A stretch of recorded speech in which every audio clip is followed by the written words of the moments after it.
Mr. Khan, you're very welcome to RT International. Thank you for your time today. My pleasure. On both a political and human level, it's been an extraordinary and, I imagine, stressful week for you, culminating today in an Islamabad court extending a no-arrest bail for 7 more days. So, firstly, how are you? Well, in some ways, it's the best of times. And some ways, it's the worst of times. Why is it the best of times? Because since I left office 4 months back, never has there been such a public response for any political party as it is for my party today. So in that sense, you know, it's for us, for a political person who's struggled for 26 years to raise awareness amongst the public, I think it is one of the best times for us, for my party, for me. It's very satisfying to see a politically aware public understanding issues, coming out on streets by themselves to stand up for their rights. On the other hand, it's a bad time in Pakistan because we are descending into fascism. We have a government which has no credibility amongst the people. We call it an imported government. The economy has tanked. Inflation has gone through the roof. It has lost all credibility.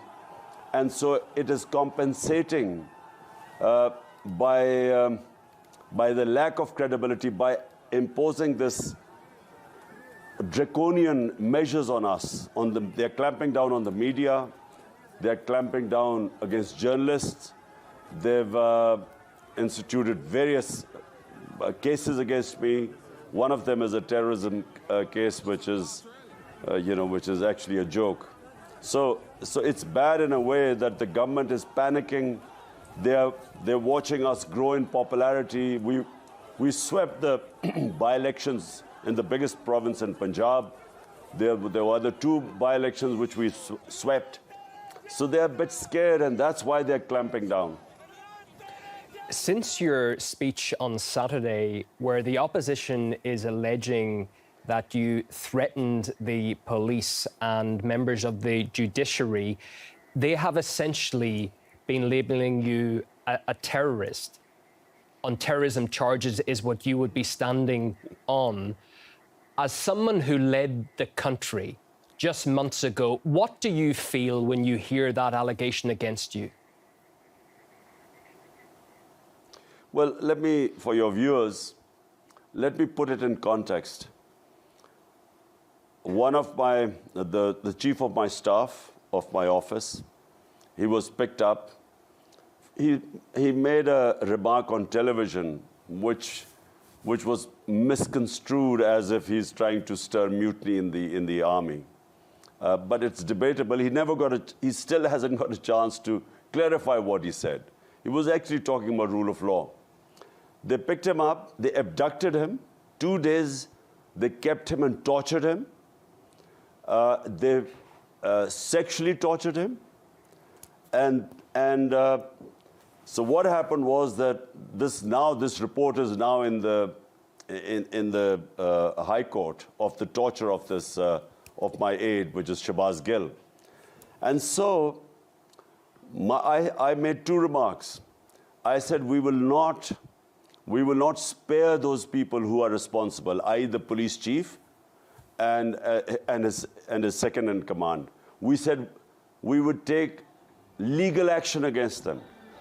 And then there was this magistrate who, knowing that he was tortured, still sent him back to the police. So we said we would take legal action against both the magistrate and the police. Now, this does not constitute terrorism. But they're so desperate, they have made this into a terrorism case. They banned my live coverage on screen. And they're trying to ban me from politics because there's a case of contempt against me. So it is what I feel is desperation, because this does not constitute terrorism in any sense of the word. You asking to take legal action against those officials who allowed this torture which is banned in Pakistan, this does not mean that you're a terrorist. So, but it's their desperation. They are petrified that if elections take place, we will sweep the elections. That's what I was going to ask. Your supporters say this is all a campaign by the ruling leadership to remove you from the political landscape altogether. So who or what, in your view, is behind this campaign to silence you? Well, the government. The government is behind it because, they came in through a conspiracy, and the conspiracy was foreign-backed. And then what they expected was that once I was removed, I would lose all popularity amongst the public. Normally, when a government goes, people distribute sweets. So they expected that, this would just die down, my party would disappear, break up. But the reverse happened. People came out on the streets.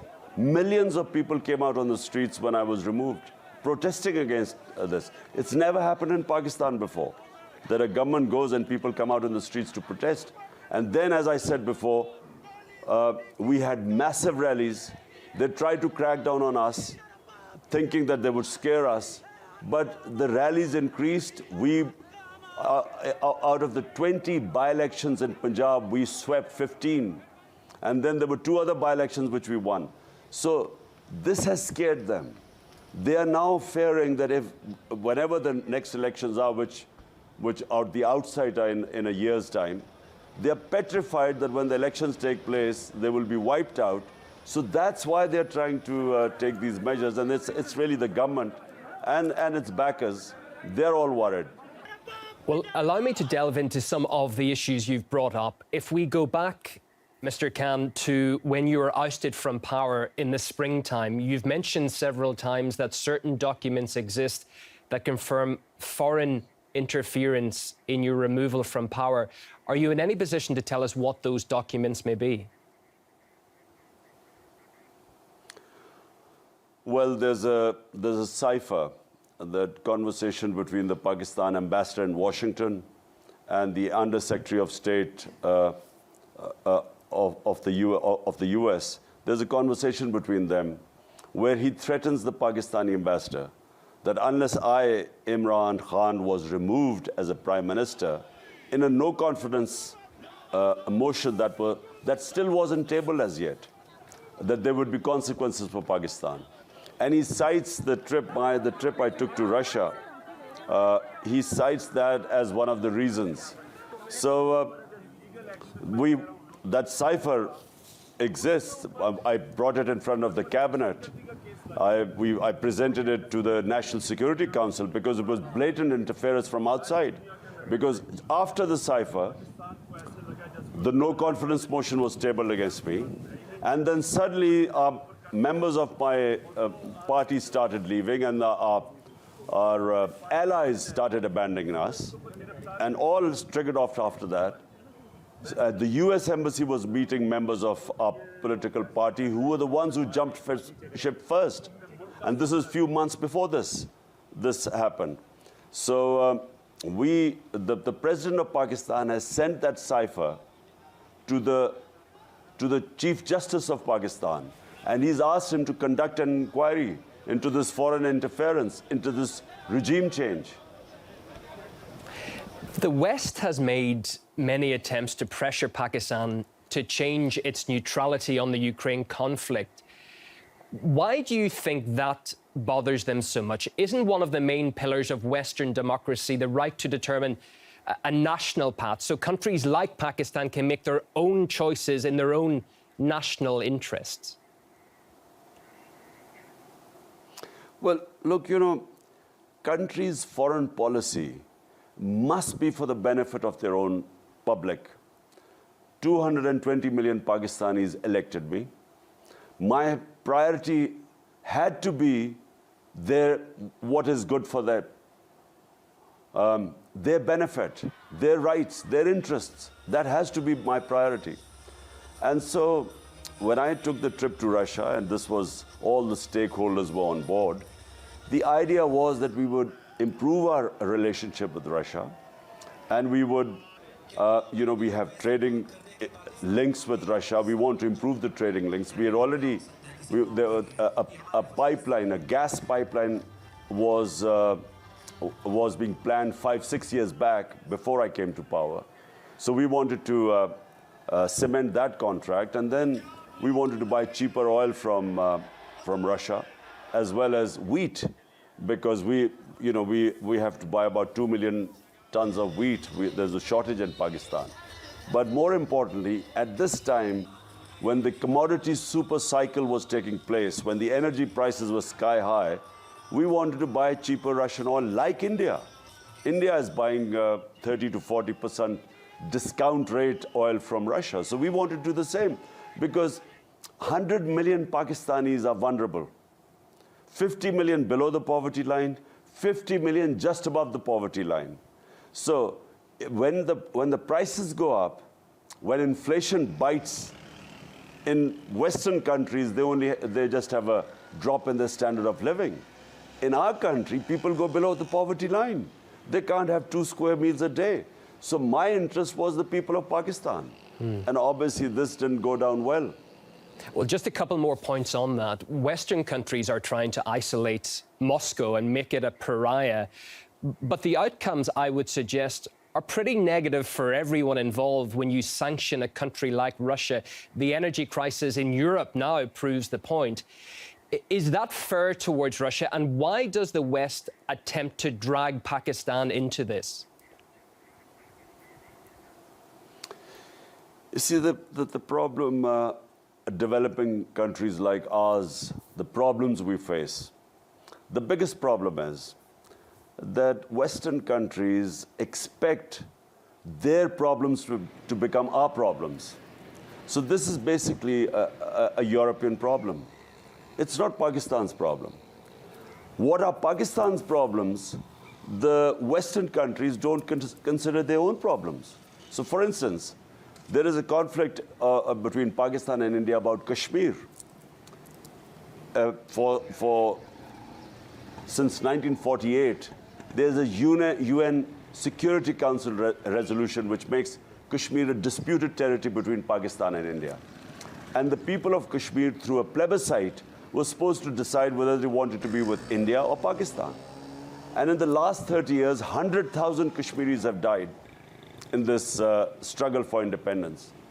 So whenever we go to world forums or we talk to the Western country leaders, we talked about what's happening in Kashmir, human rights abuses.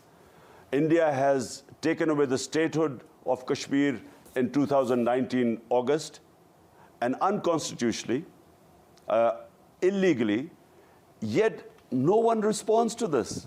No one thinks of sanctioning India, no one thinks of condemning India. Yet when this is a European conflict, forget about the morality of the conflict. But the fact is, it is not Pakistan's conflict. Yet they want us to take a position on this and condemn Russia. My point is that condemning Russia, you have to have the luxury to condemn countries on moral issues. We don't have that luxury. Condemning countries can cost our people a lot. It can push people below the poverty line. Therefore, we want the luxury to be neutral. And that's what we want, I think, and that's what India did. India is a strategic partner of the US, and yet it is trading with Russia. It's buying their oil, and it stays neutral. But it doesn't condemn Russia. It just says we are neutral. Can Pakistan withstand that pressure, though? Can it stand up and say it's not necessary to choose sides? We're going to act in our own national interest first. That's what every country should have the right to do. If you have 100 million people who are vulnerable, they should become your priority. And we should be able to tell a superpower like the United States that, look, we would like to take positions, but unfortunately, our situation, does not allow us to take positions. So allow us the luxury to be neutral. You know, we became a partner, just for the RT viewers. We joined the US war on terror after 9/11. We became their partner. The total number of people who died in the Twin Towers, the tragic event, the terrorist attack that took place in Twin Towers, were less than 3,000. Pakistan, when it participated in the US war on terror, 80,000 Pakistanis were killed. Our country was devastated. 3.5 million people were internally displaced. We had over $100 billion lost to the economy. So Pakistan paid a huge price for participating in someone else's war. And my point is that we should not, countries which have huge amounts of poverty like our countries, vulnerable people, you know, who should be our main priority, we should not be forced into other people's conflicts. Just another aspect on this, if I may, is the blame on Russia essentially for all of the world's energy woes right now a little too convenient, seeing as we've just come through 2 years of extreme COVID lockdowns? You, of course, saw that at first hand, being Pakistan Prime Minister during all that time. So sorry, what did you want me to ask? What was the question? Is the fact that the West is blaming Russia for all of the energy woes around the world right now, is that a little bit too convenient? You see, frankly, I don't believe resolving issues through conflicts. Although, you know, there are two sides of the argument in this, in the Ukraine-Russia conflict. When I met President Putin, he talked about security of Russia, which was his biggest issue, and that's why, you know, he gave all the reasons how he sent signals and warnings, and he had understandings with Western leaders about why it was important for Russia to have a zone which was demilitarized. And on the other hand, the Western view is very simple. They think that there's aggression.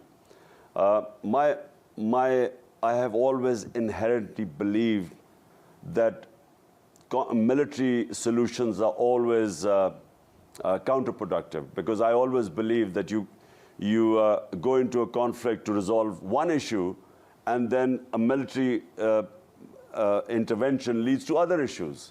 And so I've opposed basically the Iraq war, I opposed the war in Afghanistan, and I feel that, you know, it's not the way. But, you know, we want to stay out of it because there are 2 points of views. The one Russian point of view and one is the European point of view. And so people like us, countries like us, should have the luxury of staying out of it. You have been criticized for being too close to Russia and President Putin. How is your relationship now with Vladimir Putin? Well, I've only met President Putin twice. Once was at a conference in Bishkek, and the second time was this meeting. I didn't realize that when we would reach there, and the next morning when I was going to have my meeting with him, there would be this invasion in Ukraine. I didn't expect it. So, you know, I had a long chat with President Putin. My main interest is really our Pakistan relationship with Russia, because in the future, Pakistan can gain a lot from this relationship. And I repeat, we have our energy needs, gas. Secondly, oil from Russia. And then thirdly is wheat. Pakistan is a country of 220 million people, growing fast. And we have this shortage of wheat, which is, you know, as you know, is essential for basic staple diet of our population. So, you know, my whole idea was cementing our relationship in these terms, in trading terms, mutually beneficial for both. Okay, if we can return to your situation now, sir, if you stand trial in the High Court next week and are convicted, you would be disqualified for life from politics, as no convicted person can run for office. But is going to court something you will have to do at some stage if you want to become Prime Minister again? Look, I don't know how the court is going to do this. I mean, even any court, how are they going to convict someone for saying that they would take legal action against those responsible for perpetuating torture, custodial torture? It's banned. So how is anyone going to ban me on terrorism because I'm saying that there's custodial torture and we will take legal action against those responsible? That's exactly what I said. How can anyone be banned for this? How can anyone be even convicted for terrorism for saying that? So I don't know what they will. I think if they go that far, I just think that there will be a huge commotion in the country. People are never going to accept it. You mentioned you were barred from the airwaves, sir. Does not having access to television, does that affect your fight and your supporters' fight greatly? Because I know your social media presence is huge, 17.5 million followers on Twitter, for instance. Do you need to be on television at all? Well, social media, that's something which all fascist regimes that try to clamp down on information, it's very difficult for them to clamp down on social media. And they have tried. I mean, this government, during my speech, they tried to, they disrupted YouTube for a while because they'd banned me on television. So on YouTube, they tried to cause disruption. But it's very difficult. I mean, this lengths they will have to go to clamp down on social media is going to be very difficult. Even media, I think, for a while, for some time, they might just temporarily they've clamped down on it. But electronic media eventually depends on viewership.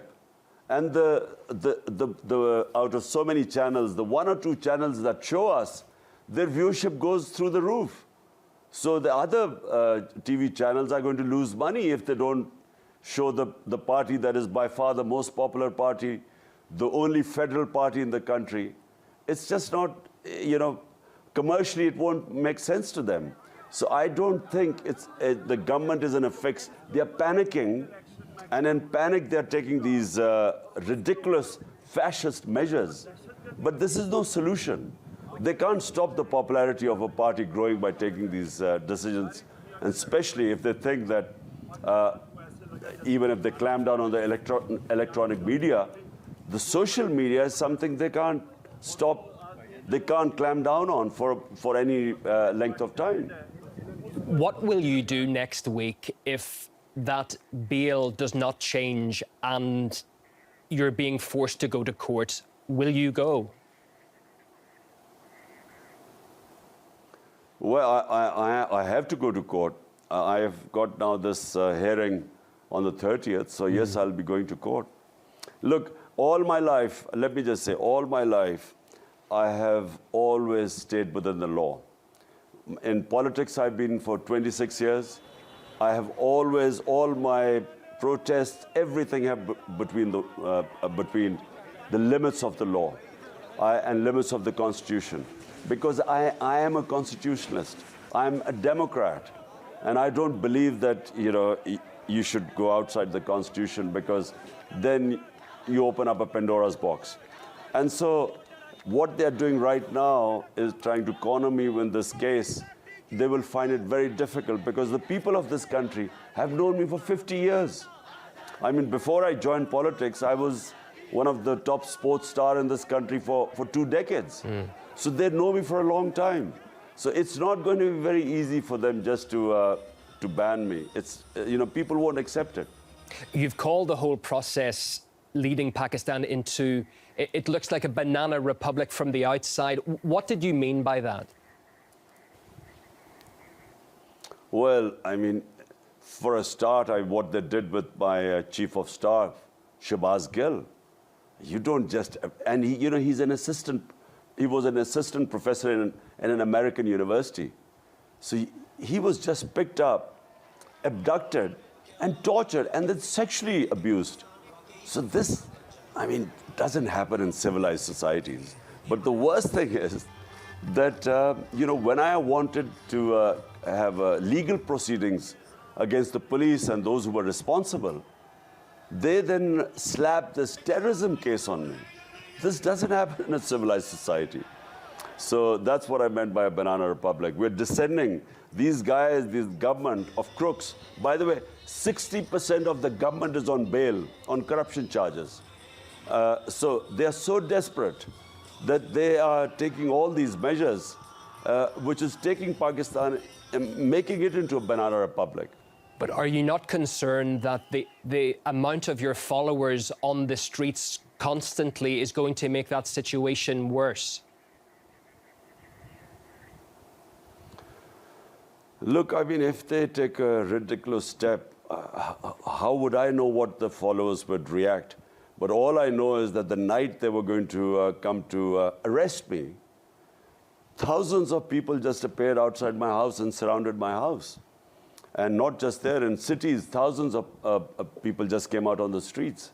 So, because they know, I mean, the people know what is going on. The level of political awareness is so much because of social media, because of the mobile phone. Everyone knows what's going on. So the response was immediate. The moment my arrest warrants came out, the response just was immediate in the streets. So, if they go the same direction, I can't say what will happen, but I feel that there will be immense, huge, unprecedented street protests.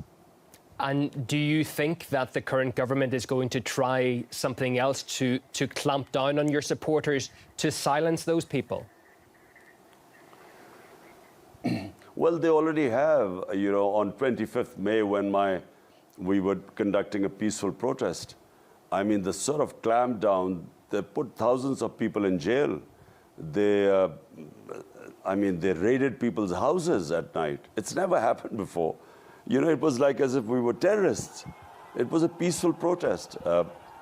And when I was in government 3.5 years, there were 3 times they were sort of sitting in Islamabad against my government. We never stopped anyone. We never charged any people. We never put people in jails. But this government, on 25th of May, which was a black day for us, they really, they injured people. 2 people died. So many people got injured. And they put people in jail. It was a proper clampdown. So that's desperation. And just finally, because you've been very good with your time, how do you see this playing out? By what you've been saying, you're not going to stand down. From the uptick in the opposition's reaction, they don't look as if they're going to. Sir, how does this play out in your opinion? There is only one solution. At the moment, our economy has gone down. We have unprecedented inflation, what is called the consumer price index. When we were in power, and remember, this is despite the commodity super cycle all over the world, ours was 16%. Today, the consumer price index has crossed 42%. So inflation has gone through the roof. People are hurting.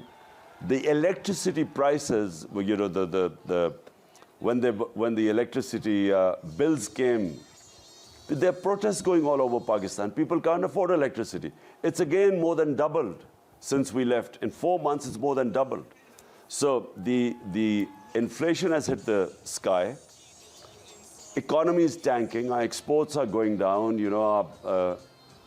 There's unemployment now because the industries are closing because of these heavy costs and unpredictability. So the only solution where Pakistan is today are free and fair elections. Nothing else is going to resolve this problem. There's political instability in Pakistan, which means that the economy won't stabilize. Economic stability depends on political stability. And right now, our economy is tanking. There's no one knows what's going to happen in the 1 month, 2 months from now. Okay. And so the only solution, as I repeat, is only solution to get political stability are free and fair elections. Well, we thank you greatly for coming on RT International and sharing your views with us today. Imran Khan, former Prime Minister of Pakistan, thank you for your time and your thoughts. Thank you.